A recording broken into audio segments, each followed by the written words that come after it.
Kuzatuvchim yozibdilar. Umida Spartak tortini tayyorlab ko'rsating deb. Eng oson va chiroyli variantida tayyorlaymiz. 2 xil kremi bor. Faqat shu kremdan foydalanmang, Spartak o'xshamaydi. Oxirigacha ko'ring, bilib olasiz. 250 gram margarin, 1 piyola shakar, 3 qoshiq asal. Gazda eritib olamiz. 6 dona tuxum, 2 qoshiq sut, yarim choy qoshiq soda, uksus.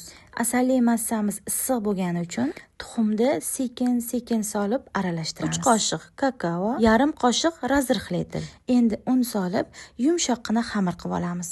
6 ta zuvolacha chiqadi. Tindirishga olib qo'yamiz. Qizlar, sizlar uchun shu kremni tayyorladim. Muzday qaymoq, varyonni moloko. Iz tushguncha ko'pirtiramiz. Qizlar, hech qachon Spartak tortga shu kremdan foydalanmanglar. Krem hisobiga tort qattiq va suxoy bo'lib chiqadi. Spartak tort uchun idealniy zavarnoy krem hisoblanadi.